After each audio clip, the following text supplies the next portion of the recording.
In healthcare, I mean, physicians, practitioners in general, they're usually just pretty skeptical when it comes to new things. It's often, okay, show me the study. What's the research look like?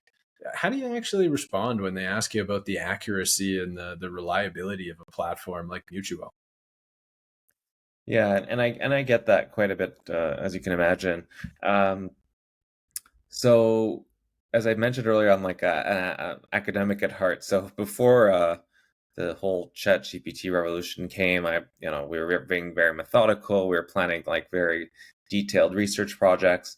We kind of had to pivot and like go to market quickly and just make sure we're part of the group that is getting in there a little bit earlier than I normally would have. um, but in parallel, now we have two big research projects ongoing, and one is sort of getting at that like sort of intangible human clinician perspective on the quality of a note and the usability of the note, and I can sort of describe what that means. But um, so with St. Michael's Family Health Team, they're going to be looking at like um, whether or not it's has all the key components of what real like actual documentation should have, whether it's uh, comprehensively describing the patient's symptoms, the physical exam is thorough, the investigations, etc. Like there's a template tool that we're going to be using called QNote that's been validated in the literature to evaluate the quality of the note. The usability of the note is related to um, you can be extremely comprehensive, but for family doctors, you don't want like a 2-page note, because reviewing that, all those notes historically, when you see a patient for the 10th time for the same problem, will take forever to do, right? So, appropriate conciseness and ignoring certain components of a history, even if the AI, may think it's salient, but in fact it's not. Those kinds of components will also be evaluated. So we actually have human evaluators comparing the AI note to what the doctor would have written themselves directly.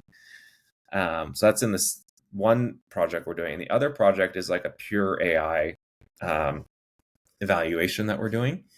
And with that, it's pretty complex metrics that we're using that, they're with natural language processing getting so good, it's actually, these are relatively new tools that are available.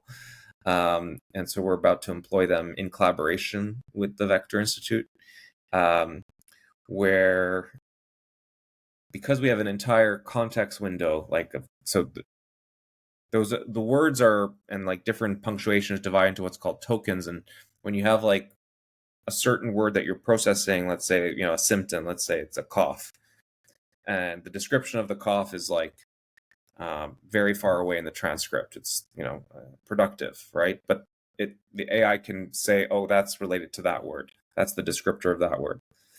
Um, how that gets finalized into the final medical note, um, the way that the AI can presume how accurate it is how much editing. That's the sort of surrogate marker we're using. The doctor is doing specifically to that. So if they wrote productive, but in fact it was a non-productive in the transcript, so that was an error, there's going to be some editing done there. There's a distance measure in the vector, which is what's powering the math under the hood of the AI, that would actually show, oh, the vector was pointing in the wrong direction. It should have been in this direction. So those changes in measures between the vectors is actually the metric. It's like you can use either something called BLEU or Levenstein. Anyways, I'm not gonna get too much in the weeds, but we're both doing a human evaluation and a technical evaluation to get at both audiences, right? Clinicians as well as computer scientists. We should invent the medical Turing test, like whether a doctor can tell whether a note was written by another doctor or an AI scribe, and just see what the actual accuracy there is. Because it's probably pretty variable depending on the subject as well. Some people take very, very thorough notes. Some people are very, very minimalist when it comes to this. Yeah. And so that, medicine has been such a human centered enterprise, because the human brain was much more powerful than anything else up until the current moment.